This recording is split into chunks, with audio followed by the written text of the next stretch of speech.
जय हिंद दोस्तों, स्वागत है आपका हमारे यूट्यूब चैनल एग्ज़ाम सेंटर में। आज हम आपके लिए लेके आए हैं नई वीडियो। इस वीडियो में हम बात करेंगे बीएड अभ्यर्थियों द्वारा किया जा रहा है दावा आपत्ति। साथ ही हम देखेंगे किस आधार पर कर रहे हैं दावा आपत्ति। तो साथियों, इन सभी सवालों के जवाब जानने के लिए आप बने रहिए हमारे इस वीडियो के अंत तक। तो चलिए साथियों, शुरू करते हैं आज का वीडियो। तो साथियों, आप सभी को ज्ञात होगा कि 31 दिसंबर 2024 बीएड अभ्यर्थियों के लिए उनका शिक्षा विभाग में आखिरी दिन था। हम इसलिए ऐसा कह रहे हैं क्योंकि 31 दिसंबर 2024 को जो आदेश आया था डीपीआई के द्वारा, जिसमें कहा गया था कि जितने भी बीएड अर्हताधारी चयनित शिक्षक हैं उनकी सेवा को समाप्त किया जाता है और उनके स्थान पर डीएड अर्हताधारियों की नियुक्ति और काउंसलिंग की प्रक्रिया शुरू की जानी थी। उसके पश्चात 1 जनवरी और 2 जनवरी के पश्चात तक सभी बीएड चयनित अभ्यर्थियों को उनका टर्मिनेशन लेटर जो था उनके जो बीओ थे उसके माध्यम से उनको उन तक पहुंचा दिया गया।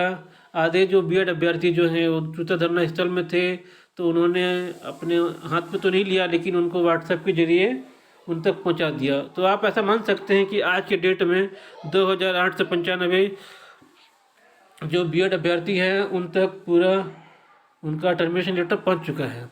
अब बात करते हैं कि बीएड अभ्यर्थी जो है, जो उनका आदेश था उसमें ऐसा लिखा गया था कि आपके पास 7 दिवस का समय है अपने दावा आपत्ति को डालने के लिए, दावा आपत्ति को देने के लिए। तो बीएड अभ्यर्थी जो है इन 7 दिनों का उपयोग और दावा आपत्ति का फ़ायदा उठाने के लिए सभी 2895 चयनित शिक्षक जो थे वो साथ में एक साथ दावा आपत्ति कर रहे हैं, ताकि उनके बातों को गंभीरता से लें और उनकी नियुक्ति को दोबारा मिले, उनका समायोजन या कह सकते हैं नियोजन जल्दी से हो सके। तो साथियों, चलिए देखते हैं कि आखिर उनके दावा आपत्ति के फॉर्मेट में किन किन बातों का उल्लेख है।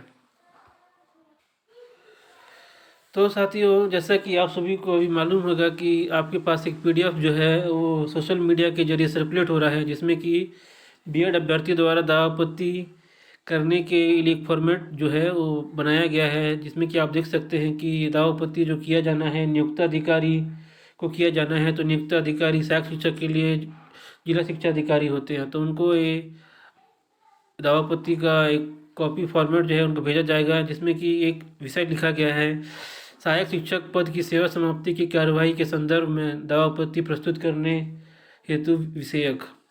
तो जिसमें अलग अलग जितने भी बीएड चयनित अभ्यर्थी हैं वो अपने अपने संबंधित जिला शिक्षा अधिकारियों को इस फॉर्मेट में दावा आपत्ति दे सकते हैं। तो अब बात करते हैं कि किन किन किन महत्वपूर्ण बिंदुओं को इसमें रखा गया है।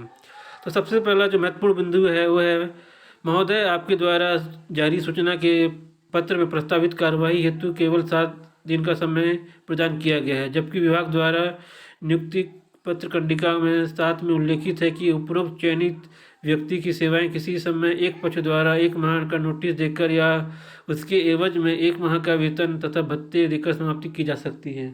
उनका ऐसा कहना है कि जब उनको नियुक्ति मिली थी तो कंडिका नंबर 7 में लिखा गया था कि कोई भी बीएड चयनित या फिर कोई भी कर्मचारी जो सेवा छोड़ना चाहता है उसे निकाला जाता है तो उसको 1 माह पूर्व सूचना दी जाती है, लेकिन इसमें बस 7 दिवस पूर्व ही सूचना दी गई है।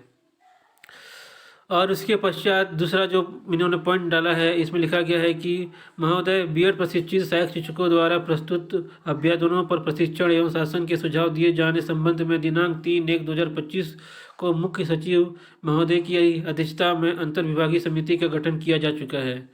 अतः महोदय से अनुरोध है कि कमेटी का निर्णय आने तक मेरी शासकीय सेवा सुरक्षित रखा जाए। उनका ऐसा कहना है कि जब तक उनका एक कमेटी जब तक उनका फैसला नहीं सुना पाती है तो तब तक उनकी जो नियुक्ति जो है यथावत बनी रहे और उनको इस सेवा में कार्य करने का और भी समय मिले। इसके अलावा जो तीसरा जो बिंदु है वो है, महोदय मेरी नियुक्ति विभाग द्वारा जारी विज्ञापन तथा व्यापम द्वारा आयोजित परीक्षा के माध्यम से पूर्णतः नियमों के तहत हुई। छत्तीसगढ़ राज्य में वर्तमान में सहायक शिक्षक विज्ञान प्रयोगशाला में लगभग 3200 से अधिक पद रिक्त हैं, जिसका वेतनमान मेरे वेतनमान पद सहायक शिक्षक के समान है, जिस हेतु आवश्यक शैक्षणिक अर्हता उच्चतर माध्यमिक कक्षा 12वीं विज्ञान समूह है। इसके अलावा समान वेतनमान के छात्रावास अधीक्षक कक्षा 12वीं सहायक ग्रेड आदि के पदों पर भी विकल्प भी उपलब्ध है, जिसमें योग्यता अनुसार मुझे सम्मिलित किया जा सकता है। कृपया इस पर विचार करें। उनका तीसरा जो महत्वपूर्ण जो बिंदु है, इसमें लिखा गया है कि उनको दूसरे पदों पर समायोजित किया जाए, जिसमें कि उनका मुख्य मांग जो है वो प्रयोगशाला सहायक और साथ ही साथ उनका छात्रावास अधीक्षक और सहायक ग्रेड 3 के पदों पर भी समायोजित किया जाने का इनका विनती है। और चौथा जो है इनका जो बिंदु है, महोदय, छत्तीसगढ़ राज्य सरकार द्वारा बीएड प्रशिक्षित शिक्षकों द्वारा उच्चतम न्यायालय के पुनर्विचार याचिका डायरी नंबर 55-132/2024 लगाई जा चुकी है। यदि पुनर्याचिका का फैसला बीएड प्रशिक्षितों के पक्ष में आता है तो शासन द्वारा पुनः दुविधा की स्थिति में उत्पन्न हो सकती है। अतः श्रीमान जी से निवेदन है कि इस प्रकरण के अंतिम निष्कर्ष के पश्चात ही मेरी सेवा समाप्ति का विचार किया जाए। इनका कहना है कि अभी जो सरकार द्वारा रिव्यू पिटीशन लगाई गई है या पुनर्विचार याचिका लगाई गई है, उसका फैसला आने के पश्चात ही उन्हें सेवा समाप्ति की जो है आदेश दिया जाए। तो उनका ऐसा कहना है कि उन्हें और समय दिया जाए। पांचवा जो उनका पॉइंट लिखा गया है कि महोदय, दिनांक 4/9/2024 को मध्य प्रदेश राज्य के समान मामले के माननीय उच्चतम न्यायालय द्वारा बीएड प्रशिक्षित शिक्षकों की सेवा समाप्ति पर आदेश पर स्थगन लगा दिया गया था। इसी प्रकार अभ्यर्थी एक लंबे समय तक अपनी सेवा दे रहे हैं तो उसे यथावत कार्य पर रखने की अनुमति दी जा सकती है। तो साथियों, उनका ऐसा कहना है कि एमपी स्टेट में जो सीजी डीएड और बीएड का केस चल रहा था, उसमें माननीय हाईकोर्ट द्वारा उनको जो है वो इसमें स्टे लगा दिया गया था सेवा समाप्ति के लेके। उनका ऐसा कहना था कि जो अभ्यर्थी इतने सालों से नौकरी कर रहा है तो उसे नौकरी से नहीं निकाला जा सकता, ऐसा कह के उनको स्टे मिला था। इसी प्रकार से साथियों, बहुत अलग अलग और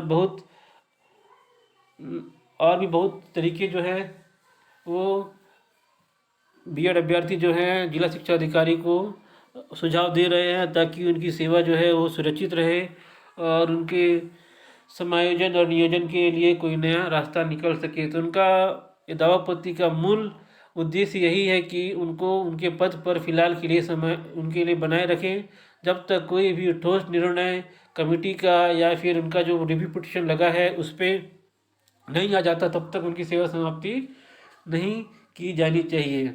तो साथियों, आप देख सकते हैं सभी के पास ये पीडीएफ पहुंच गया होगा जिसमें आप पढ़ सकते हैं। और इसके अलावा अगर आपके पास ये पीडीएफ नहीं है तो आप हमारे टेलीग्राम चैनल से पीडीएफ ले सकते हैं और इसको पढ़ के सभी साथी जितने भी बीएड अभ्यर्थी हैं वो इसके दावापत्ति कर सकते हैं जिनका चयन हो चुका था और उनको टर्मिनेशन लेटर मिल चुका है।